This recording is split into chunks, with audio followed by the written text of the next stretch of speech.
Hello, and a warm welcome to the Reform Party podcast. Today I have a very special guest, Councillor Mandy Clare. Mandy, would you like to introduce yourself?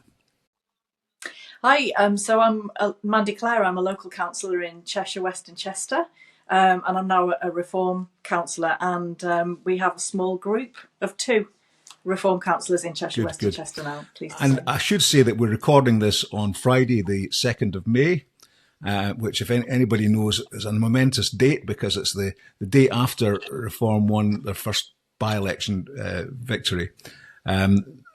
Mandy, I know, has been very busy down at Runcorn for the last several weeks. Yeah, absolutely. Yes, I've been there for a few weeks, and I've been trying to go sort of 2 or 3 times at least a week. And then the last few days I've been there every day. You said you'd been doing so much walking you'd hurt your leg. Is that better now? I had to ice my ankle yesterday afternoon, stopped for an hour, elevated it. I got the pub to provide me with some ice and a cloth. I shoved it on my ankle. It really helped, actually, and then I was able to carry on. I have not done anything like as much work on it as you have. I went down yesterday, so there was about 4 or 5 of us. We formed a little team and went out, and we were, going around checking that people had voted, etc., etc. So we felt at the time that perhaps we hadn't contributed that much, but then since then, on the little WhatsApp group that we created, everybody's saying that we did it. Absolutely. We can all claim credit now. It's great, maybe we did. You don't know. No. Nobody knows, but I heard that Nigel was out for 8 hours straight yesterday, so that can't have done any harm either. I don't know. I was out on one of the knocks that Nigel went out on. It was in one of the social housing, like council house estates, and he got mobbed by the kids on that estate. They loved him, and there was a massive buzz, around his presence there. And the fact that we had that on the one hand, and on the other hand, Starmer didn't turn up to support Karen Shaw at all. Well, and you have to wonder whether had he turned up, whether it would have done any good. It might have been counterproductive. We had a lovely little kid who'd come all the way through, I think, on the bus from York, and he was 17 years old. And he came out and he was fantastic going around the houses and so on. But he's what he said right from the start is, I want my picture taken with Nigel. And so we tried during the day to get it. And I had to go in the end, and I wasn't sure whether he got his. However, he sent through some photographs of him with Nigel, him with Sarah, him with Zia Yusuf. So he'd got the full house. He was, I bet he was made up. I mean, it was I don't know how you must be overjoyed, or you not? It was a fantastic day. It's just phenomenal. I can't even describe to you how nail-biting it was. The atmosphere was kind of jubilant, when when the polls had closed and everybody got back together again. There was a few of us got back together again. Obviously, the core team were in the count themselves. And so the rest of us are just watching it on the telly, the same as everybody else. But everyone was jabbering away. There was just an electric atmosphere. Everybody was excited, and it was kind of looking hopeful and positive. And then it took a downturn, didn't it? We didn't know that it was Reform that had requested the recount for quite a long time. Everyone assumed it had gone the other way, and it was Labour that had the 4 votes in their favour. We didn't know, and so heads were in hands. And then obviously we had that dramatic turnaround. We learned that it was actually our side that had requested the recount. And then we had the recount, and everybody's thinking, well, if that goes against us, we're going to have to ask for or Labour or whatever. It could end up being recount ping pong. How long could that go on for? So everybody kind of went home and ended up watching it on our own individually. I can't even describe to you. It's so well deserved by Sarah. I think she's going to be a fantastic MP. And so well deserved by the team, because I don't think there's anything more they could have done. They fought an absolutely phenomenal campaign, start to finish. I mean, it was very much a head office campaign, wasn't it? Because quite as soon as the election more or less was called, head office got involved, and John Burns, I think it was, as the campaign manager, kind of took over. But it says a lot for us that we have people of that calibre who can come and run successful elections, and that's good for the future, isn't it? It really is, and I think that the level of involvement from the top team as well. You know, Zia was there a few times, Nigel was there a few times. We had Richard, Yes. Richard Tice. I think who else, and then just the team I found were open to other people's ideas or experience of campaigning as well. It wasn't like a fixed thing. There was a dynamism about it as well.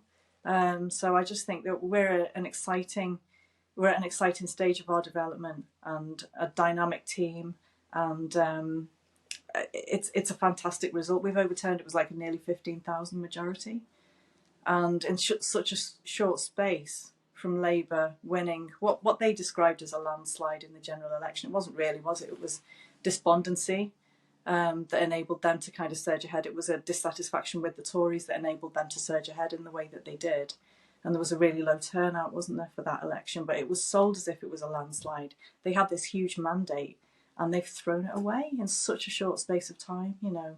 And it feels like we've got such a sharp contrast with the energy and the enthusiasm we've got, not just within our team, but in terms of the reception that we've had from the public as well. I mean, I can't imagine that Labour had anything they could describe as enthusiasm on the doors, and if people went out and voted for them out of loyalty, it will have been through gritted teeth, I would imagine, at this stage. Yes, we certainly had all the energy and all the momentum. I think that was obvious even the few times I was down. Yeah.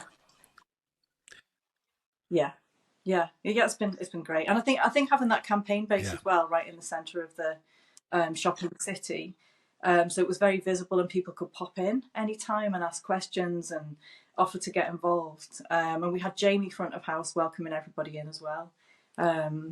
It's just had a really good community feel about it.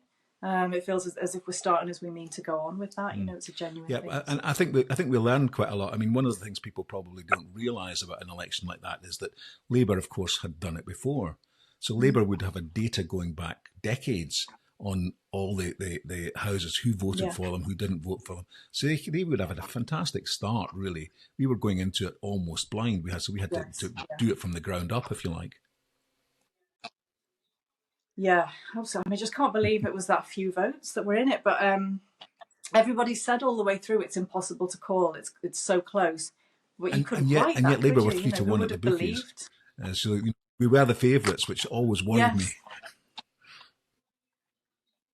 Well, yeah, but that changed last night, didn't it? There was a certain point in the evening. I think that's when the mood dipped. Someone came over and said, "Oh, we've been put second favourites. We've been demoted." I was like, "Oh, really?" Yeah, and then everything changed. The whole dynamic of it changed. The mood dropped. Everyone's head went down a bit, and it was like, "Oh no!" And then everyone was watching the team on GB News, watching our team to see if they looked happy, stressed. You know, we're trying to read what was happening in the room, really, from that distance. But yeah, absolutely incredible result. And I mean, it all worked out in the end. That was had a happy ending. The story. What do you think it means having this, having won this election for reform more generally in terms of our progress over the next couple of years? There's no two ways about it. It was really important, this one, wasn't it? All eyes were on this, really. And what Mike Amesbury, how he'd behaved, it kind of crystallised the disappointment with Labour, with a whole number of different things and promises that they've reneged on, principles that they've sold out. You know, that was kind of like it was like a metaphor for the whole thing, wasn't it? It's incredible.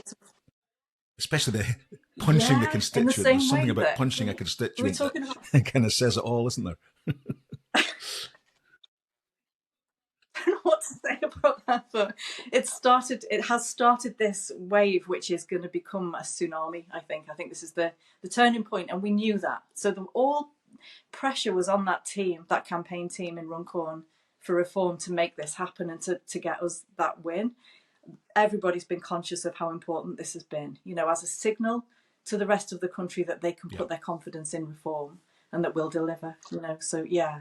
And for Labour, I just can't even imagine what's going through their minds today, you know, and how they're feeling, because they've not looked confident, have they, throughout this campaign? I don't think Karen has looked confident or comfortable at any point.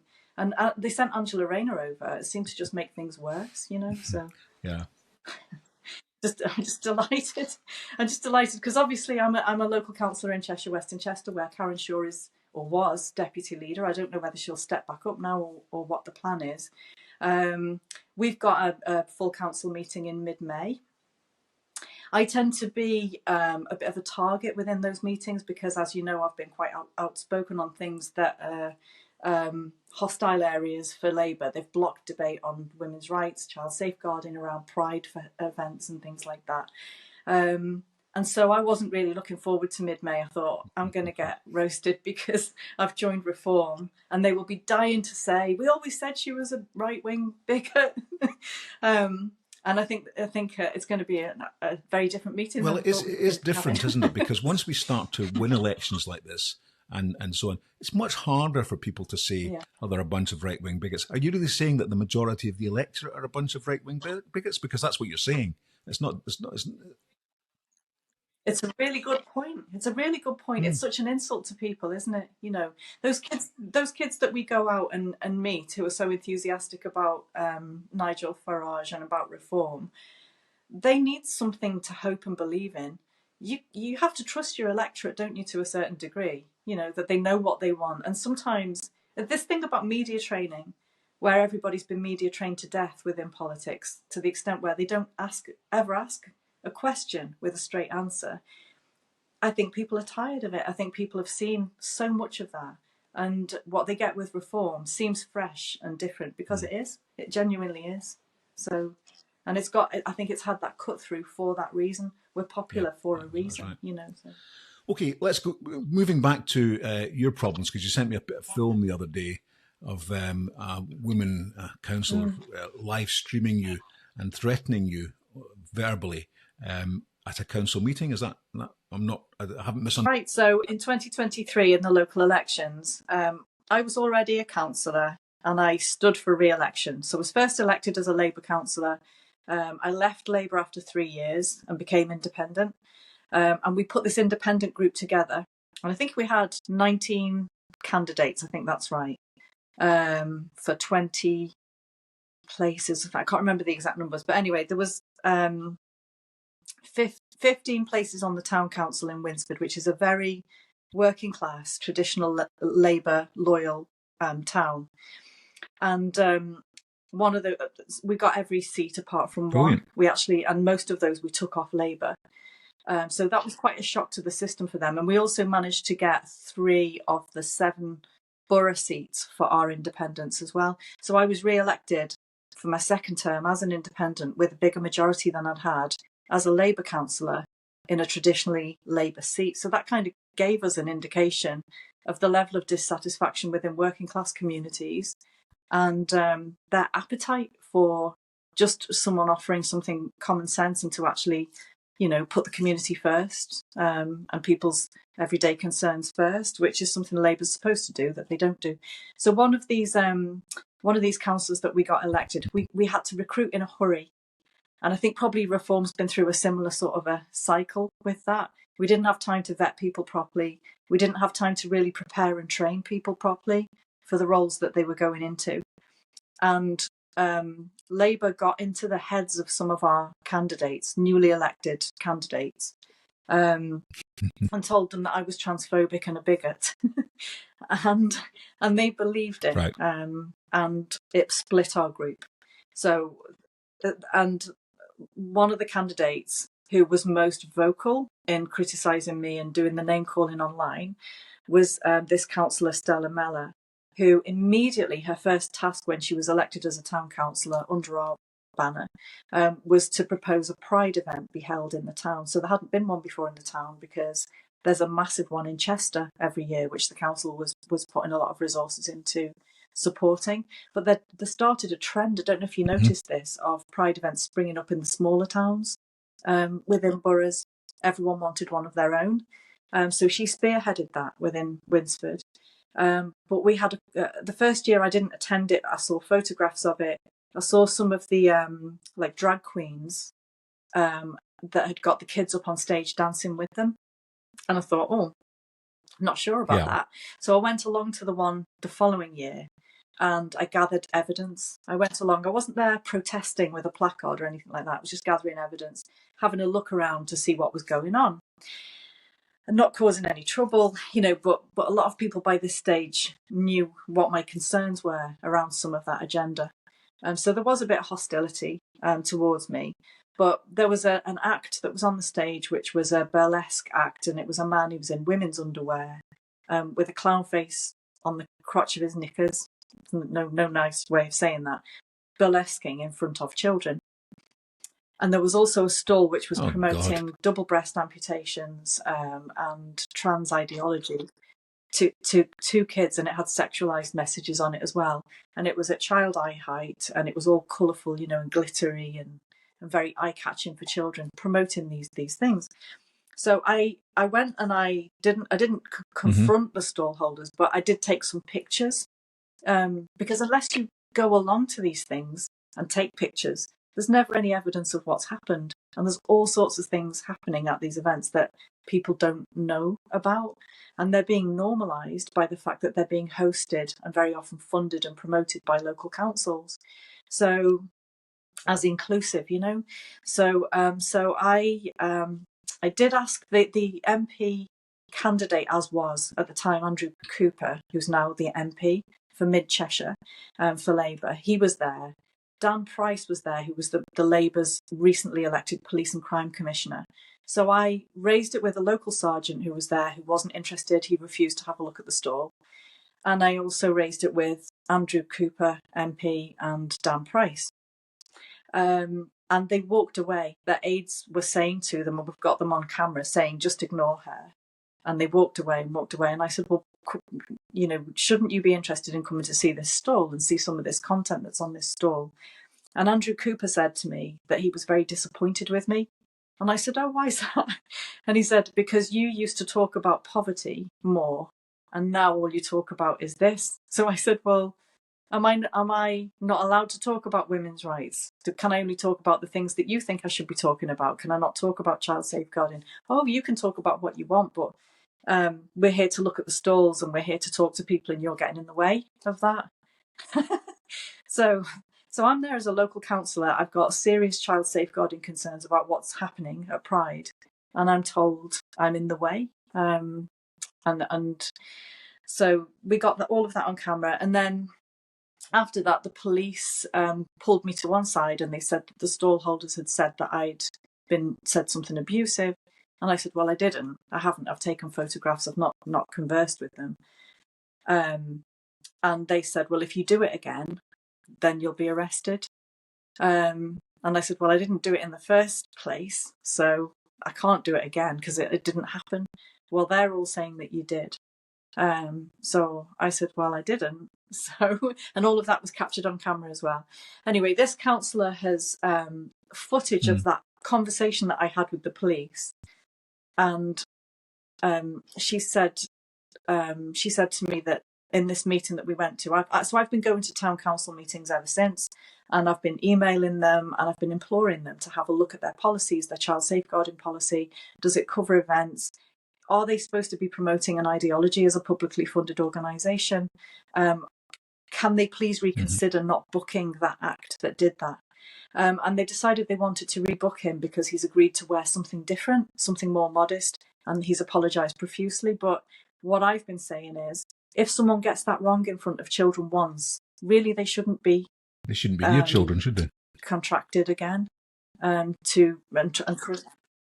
should be the end of the conversation as far as that goes. And I've been asking them about the content of the stall as well, and they won't even put it on the agenda to discuss it. So I've been turning up to their meetings, and in the public speaking time, I've just been taking my 2 minutes or however much they give me to say, look, this is still an issue. It's not been resolved.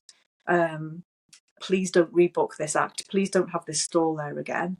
Please provide assurances to the public. And this most recent one, well, the last two that I've been to, have triggered outbursts from this councillor who has called me transphobic and bigoted and is obsessed with the fact that I get an allowance as a borough councillor for some strange reason. And And she live streamed in the last meeting, which was last week. She actually did this live stream, which I've put online because it's already out there. And in this live stream, she's accusing me of taking photographs of children, and accusing me of having been escorted off the site, Winsford Pride event, for taking photographs of children. So A, I took photographs of a stall, not of children, and B, the police didn't escort me anywhere. They did take me to one side and threaten me with arrest. Can I speak now? I'd like to offer an apology, actually. I'm going to go live on this so no one can diss my words. I want to apologise for saying that you were escorted off the Pride event because you were in Andrew Cooper's face. Because you weren't. You were escorted, and this is live, so you can't mix my words. You were escorted off by the police for taking pictures of children. And I've got the video, and this is live now, and I will post the video of it from last year later. I have the video of it, so it will be on later. Well, I don't care. I'm live now. I have got a video of Mandy Clare and Simon Boone being escorted off the Pride event from last year, like the gentleman said. Thank you. There we go. Have you? I hope you do too. I hope you both do. I hope you both do. You've just libelled me. I've got the video. I've got the video. Please sit down.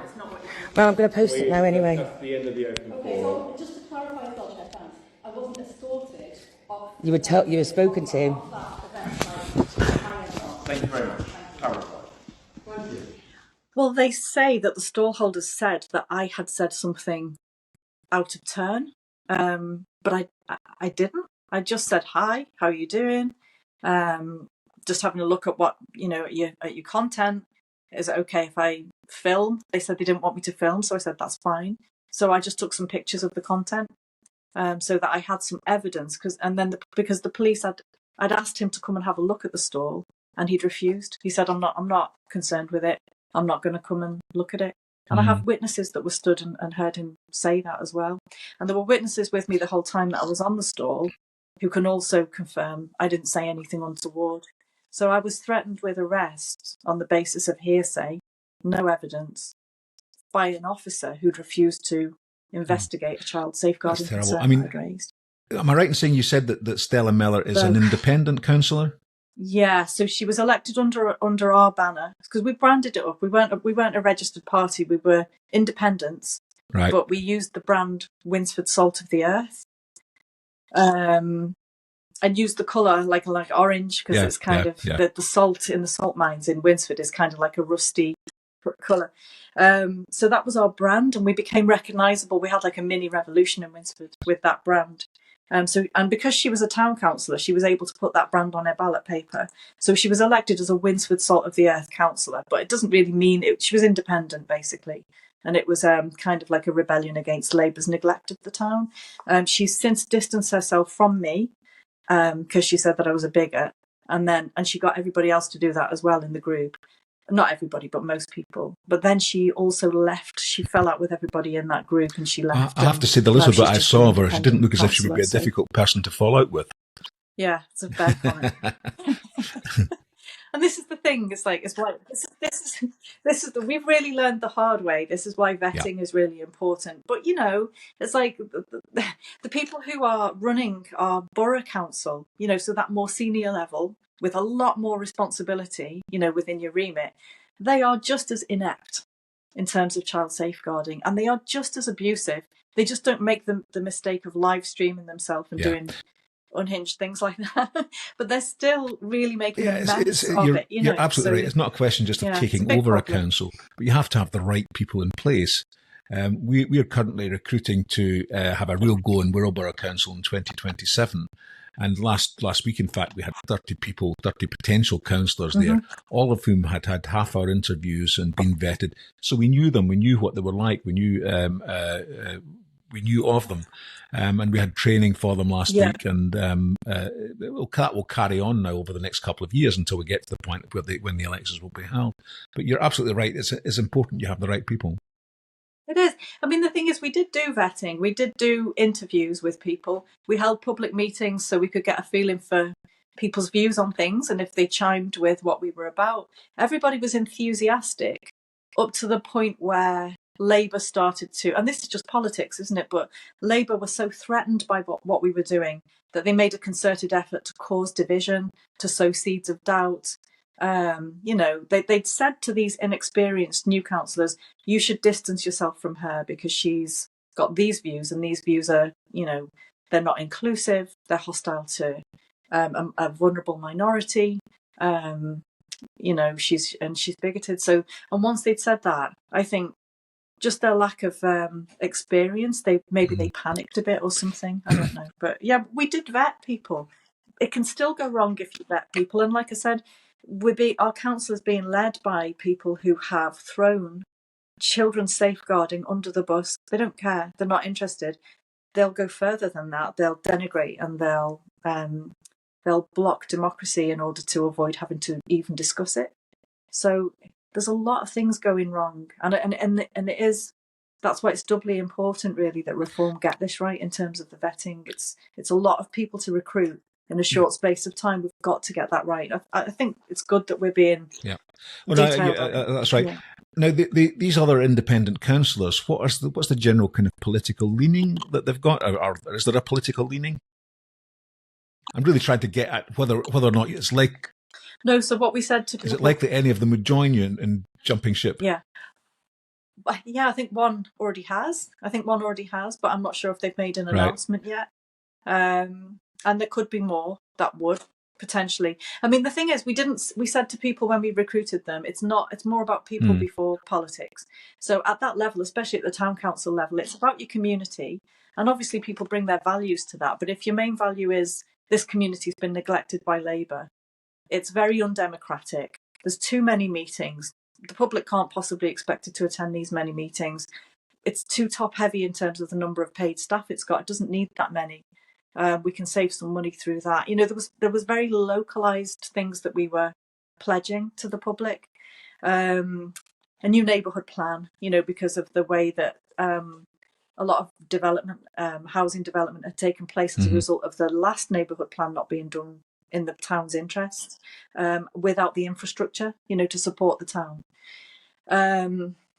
So there were things like that, but we said it doesn't matter really whether you're left or right or you're not interested in politics at all. Yeah. If your priority is this town and the people here, and the fact that it's been neglected by Labour and you're willing to speak up and hold Labour to account on that, that was really the main thing. And it was great in theory. It was done in a very short space of time. It was just such a rushed campaign. It was phenomenal what we achieved in that time, but it all fell apart as soon as everyone was elected. And we've learned, you learn from these things, don't you? Yeah. And your local plan. Yeah. Well, when I say it fell apart, the town council still functions the same as it ever did, because really it's very limited in what those councillors need to do. They could have done amazing things if they'd have had some more guidance and really threw themselves into the pledges that they'd made. But as it's happened, all they've done is they've taken over from Labour. Yeah. With regard to transgender ideology, there's been quite a lot's happened in the last few years, isn't there? From what was a very fast-moving car, it seems like the wheels have come off in several places. We're going back to I'm talking about stuff like a few years ago, the scandal with the mermaids, whereby you had trustees who were paedophiles and people, all sorts of stuff. And then you had the cash report into the Tavistock clinic. I mean, how is it that people are still seriously considering that it's right to be giving stuff to young girls particularly and telling them to alter their physique in order to change gender? This hasn't been it hasn't just been a grassroots movement. It feels as if it's been very much an agenda that's been pushed top down by organisations like Stonewall and like Mermaids as well. And they've done it very cleverly. So they've done it in a way that appeals to people's empathy. And I think this is possibly why we've had a surprising number of women kind of campaigning against our own interests and against the interests of our children, because people have believed that it's been it's been tagged onto LGB, so gay and lesbian and bisexual rights. And everybody rightly regarded that as something that was about tolerance, inclusion, respect, and all of that kind of thing. They won their rights, and then there wasn't really anything else for Stonewall and those kinds of organisations to do. And that's when this agenda moved in with all of its money, and Stonewall sold its soul, basically, at tag. So sorry. What we're saying really is that in order for their own purposes, in order for them to keep on the gravy train which they were on, they were prepared to harm children, which is what effectively they ended up doing. That's precisely what it is, and they've done it under this banner of inclusion. They've used the flag, the rainbow flag, but obviously they've adapted it to include all of the trans stuff within it. And they've changed our language. Language is a powerful thing. So if you stop using the word transvestite, for example, and you insert this new word, trans, you've kind of legitimized something. You've put a pseudoscience behind something, and you've told everyone you're very, very mean and inclusive, very mean and uninclusive if you are, and you're anti-trans. You're anti-trans if you don't agree there is such a thing as trans. I mean, you've got under that umbrella trans. I don't think there is such a thing as trans. I think there's a fake umbrella that's been created that a lot of people with a lot of different issues have all been pushed underneath that identity. So you've got young girls who hate their bodies, as your previous guest was talking about, young girls who may be lesbian, and they haven't quite come to terms with their feelings. They haven't worked all of that out, so they hate themselves because they don't fit into this pop culture of you get your Botox lips and you filler in your face and your fake eyelashes and all that. If they're not girly girls and they can't fit into that trend, or they're attracted to other girls, they can end up really hating themselves and wishing that they weren't a girl. You've got kids who've got other sort of mental health problems. Maybe they're being bullied, maybe they've had some sexual abuse at home, and they're alienated from their body and their sexed self as a result of that. And this ideology has pounced on those kids and told them if they only took some puberty blockers and associated themselves with this cult, they'd have a new family that will be accepting of them and where they can feel comfortable and okay about themselves. So you've got those kids, you've got the boys who are able to access porn a lot more freely online, and they get pulled down the sissy porn route, which they wouldn't necessarily have happened to them. I've heard from boys who've come out the other end of that, and they feel as if they've been taken on a pathway that wasn't theirs. And they have luckily emerged from it a few years later without having permanently damaged themselves, but not all of those boys are so lucky. And then you've got older men who are fetishists. There's hardly any older women, middle-aged women, that are suddenly realising that they were men all along. Yeah. So all of these different diverse groups are put within one category called trans. It's a false identity that's been created, but the more that we use that word and use that language, the more it solidifies it as a reality, and as a category. The other thing as well, this myth about it being so marginalised and vulnerable, this group of men, particularly these older cross-dressing men, are over 3 times as likely as regular male prisoners to have committed violent and sexual offences and to be in prison for that reason. So it's not true to say that we've got this vulnerable group that we need to protect and treat with kid gloves. It's just not the case. But we've been told this over and over and over and over again. And we've been threatened you can lose your job if you break away from this ideology, if you don't toe the line, if you don't include your pronouns in your email, And this has happened to me, obviously, within the council. I've been vilified to a degree, I feel, vindicated because of the fact we've had the Supreme Court ruling on the Equality Act. It's always been meant to protect us on the basis of sex, I was going to come to that because 2 or 3 years ago it looked as if everything was going in the trans direction, wasn't it? But that's not been the case. As I say, you had the mermaid scandal, you had the Cass report, and now we've had this Supreme Court ruling.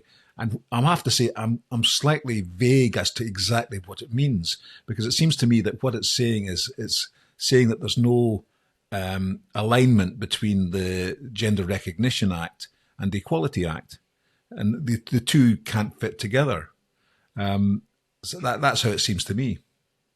Yeah, I mean, I think people were using the Gender Recognition Act to change the meaning of the Equality Act. So within the workplace, they were saying, well, you have to allow men who identify as women into your toilets and changing rooms, because if you don't, you're breaching the Gender Recognition Act. That's the argument that they were making. And what the court has done is, the Supreme Court have made it very clear that in terms of single-sex access and provision of toilets and changing rooms and services like rape support and things like that, that it means biological sex. It means what sex you were born as, not what you identify as. So it means that that gender recognition certificate doesn't allow a free pass for men into women's safe spaces. Yeah. If they're saying that there's no such thing as other than men and women, which most people will agree with, if they're saying, then the trans gender thing makes no sense, does it? It doesn't, and I think that we need to come out of the ECHR in order that we can repeal the Gender Recognition Act. I think it's just been another aspect of the ECHR that's been problematic for us nationally, because is it right that we have a legal fiction that a man can become a woman? Does it matter? Of course it matters, because men and women are different from one another, and obviously not every man is a potential, rapist or whatever, but there's a much higher rate of that. We're different from each other, so women are at far more risk from men in general than men are from women. So we have to shape society around that so that women can move about our daily lives. We're never going to be as safe as men. That's never going to happen. There's no legislation in the world that's ever going to create a completely level playing field in terms of women's safety being on a par with men's. But we can try and mitigate that additional risk as much as possible. And that's what the Equality Act is for. That's what it's meant to do. Jen, is it ever morally okay? I don't think it is. Is it ever morally okay to have a law that says it's fine for men to impersonate womanhood from a man's perspective, and we're going to certify that and make it a legitimate thing?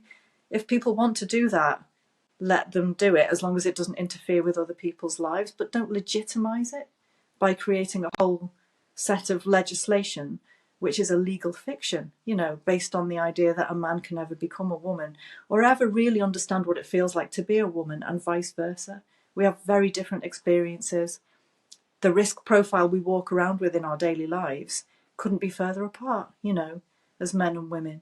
And our roles in life are very different. Our hormonal makeup is very different. We're lying to ourselves if we think anything other than that. And a lot of the men think that they pass as women. Women don't see that. We see a man who's aping his idea. Yeah, they're aping what their perception of womanhood is. So they'll have like strange hand gestures and things. And we're looking like, that's not actually how we behave. It's how that man perceives how we behave, and he's acting. Yeah. So it's the same thing as like with blackface. To me, it's as insulting as blackface, and we've legitimised it in law. And I just think the whole thing, as soon as you start lying to people through the law, you just create a whole world of problems, and that's what we've done. So I think it needs to be repealed now. It's redundant, surely, But a lot of this stuff begins in schools, doesn't it? The children are, the young girl going through puberty and so on, and confused, is encouraged to consider the transgender as being a possible way out for her. Is there anything in this ruling from the Supreme Court which is going to stop that? Well, they never should have had unisex toilets. That was always unlawful. So they're going to have to now switch them back, male and female. And by that, yeah, they can't even have male toilets, female toilets, and a shared space where you wash your hands. If they want to have unisex toilets legally, they have always supposed to have had an entirely closed space, floor to ceiling, so there's no gap underneath the door or over the door, and it's got a wash basin contained within it. So you haven't got a shared hand washing space. Unless they're going to create loads and loads of those, they're in breach of the legislation, and they always were. They've been misguided about what the legislation says. The same thing in terms of sports that are for girls, changing spaces that are for girls, dormitories that are for girls if they go off on a school trip. It was on the radio today that the English Cricket Board, which I like cricket, and the English Cricket Board have decided that no transgender women will be allowed to play in women's cricket. And there's been a number of sports where that's in the last week that they've come out and said this sort of thing. Yeah, I mean, it's the same with the FA, wasn't it, yesterday? They have been dragged kicking and screaming to comply with the law as it always was. It's only because it's been clarified and they now know they're on very dodgy ground legally that they've kicking and screaming agreed to do this. And for me, that's I hope within reform we can take a different approach with this than any other political party has taken, because the very fact that women's safety has been so unimportant, and so many of these organisations that we previously respected have been so reluctant to put those protections back in place, it's almost like a stubbornness. That's revealed to us, really, I think, how very little women are valued and our protection and safety is valued. And we've got to look at our culture. We've got to look at what's gone wrong there for that to have happened, and for it to have been, and for everyone to have been so resistant about putting it right. And the same thing with children. Are we valuing our children? We used to. I'm sure we used to. I'm sure it wasn't always like this, where children fit around our lives as adults, rather than being the main reason, that we organise society in the way that we do is for their benefit, because they're our future and they are children. They're deserving of our protection. They need our protection. So I think we've really lost our way, and these are small things. I was going to say, we do need to reinforce parents' rights in this respect, because I know at the moment, if my child goes to school and I want to know what they're being taught, because Stonewall, etc., were outside agencies who were coming into the school, they won't even show me the materials because they're copyright, allegedly. So, I mean, that has to be stopped. Parents have to be able to know and understand what their children are being taught. I'm really concerned about what's happening in schools. So within the last couple of weeks, I've emailed every single school in the borough to ask them about what you see, the council, Cheshire West and Chester Council, and many other councils provide guidance to schools on this trans side of things. They call it trans inclusion, and it's all about inclusion of these kids that are confused, who've been told that they're born in the wrong body, etc. None of it looks at the protection of the girls, or protection of kids who may have feelings of same-sex attraction, or may be having gender confusion because they've got other stuff going on at home. It's really undermined safeguarding within schools, and as you say, it's undermined parents' rights as well. So our guidance in Cheshire West and Chester advises schools that if a child doesn't want to tell their parents that they regard themselves as the opposite sex, the school will consider keeping that from the parents, and that would involve sending home letters in the child's name to the parents whilst having a different name, the new name, for the child within the school environment. Literally, our guidance from the council to schools advises and normalises that kind of a practice. Also, it says if girls, have a problem with boys in their toilets, consider talking to the girl about her inclusion values and relocating her so that she uses a separate loo, so that boy who says he's gender confused can carry on using the girls' toilets. That's how far down the road it's gone. So I've written to all of our schools, secondary level and primary, asked them if they've had sight of this guidance, because the council's refused to pull it. I've raised it so many times and they've refused to review that guidance, despite the CAS review, and even beyond. But they have. So the schools have replied. The first few replied to me before one of those head teachers had contacted the council, and the council had said, "You need to close it down. Tell her that she's not. Tell her that you've not seen it, and that therefore there's nothing to discuss." So I got some honest responses from some of the head teachers while their guard was down, and one of those responses says, "In this school, we are very proud of our record on inclusion, and we do. We've made sure that all of our toilets are unisex, and we do not recognise boys and girls." It literally says we do not recognise boys and girls in this school. So I sometimes get criticised because I sound like a stuck record on these issues. I do. I know I do, and I hate the sound of my own voice because I've talked about it that much. It's almost as if I've got no other interests. But before this happened, I had loads of political interests, and I took the council to task on loads of different things. But this has really has been my obsession, because people don't realise how bad it is. This has happened under the radar. It's so widespread and it's so deeply rooted now within the culture within schools. That's damaging our kids the longer it goes on. And this government and the previous government have not got to grips with it. Children aren't regarded as important. Women aren't regarded as important. And that's something that I feel reform will approach differently. It's not, I don't feel as if it's going to be seen as a side issue that's not real politics or really important. How we protect our women and kids, how we protect our freedom of speech, is the bedrock of the fabric of a healthy society, as far as I'm concerned. Family is right up front in reform's agenda, as you know, and I think that's absolutely right.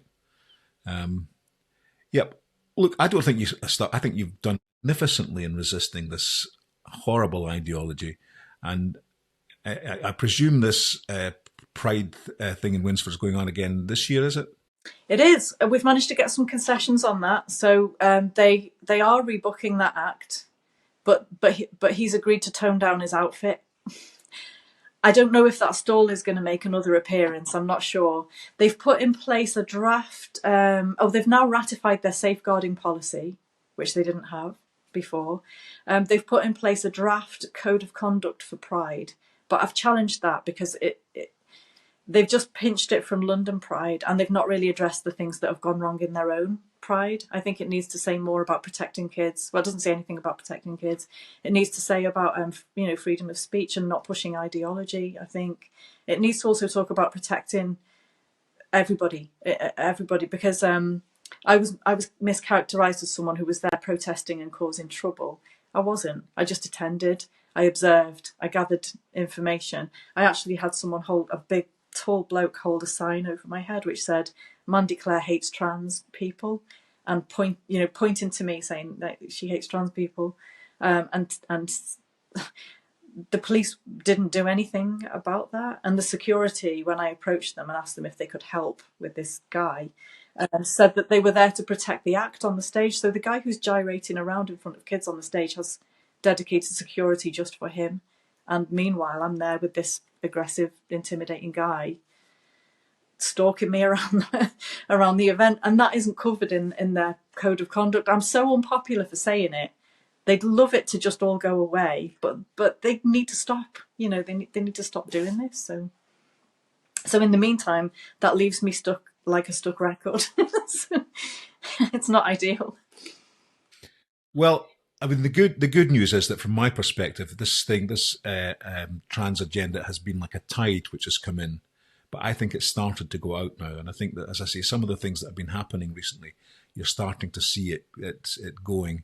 And it's a little bit like when Nicola Sturgeon was cornered and asked, about the Isla Graham going into a women's prison, and a convicted rapist, etc. And eventually, that really did in the end do for Sturgeon. It brought her down.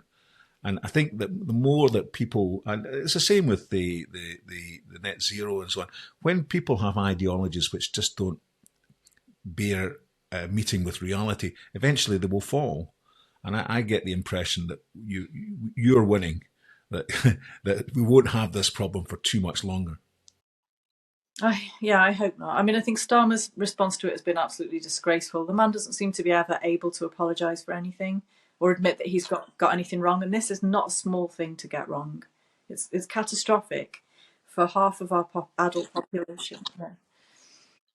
Absolutely, he should have. Yeah. She's deserving of an apology, if anybody is. It's horrible. You are in a very exposed position. If you've got some kind of a political platform, people can throw stones, and she really was hounded out of that position. And you have to be thick-skinned up to a point, but she was actually put in danger and wasn't able to safely attend her party's conference, and he's been proven wrong. And this is the thing within Cheshire West as well. It's one thing to say you're not holding your breath for an apology. I'm not. I don't think that the leader of Cheshire West will ever apologise for that guidance and the stubborn refusal to withdraw that guidance when challenged on it.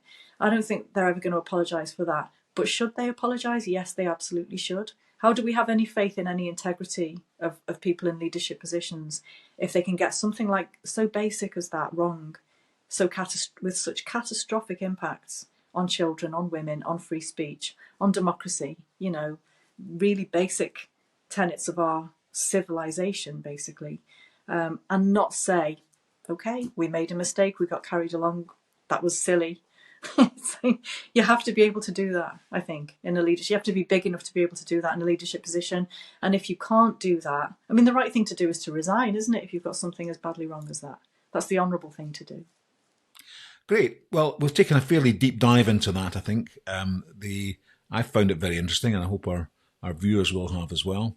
But what I wanted to do today was to leave with a smile on our faces, because we won the Runcorn by-election yesterday.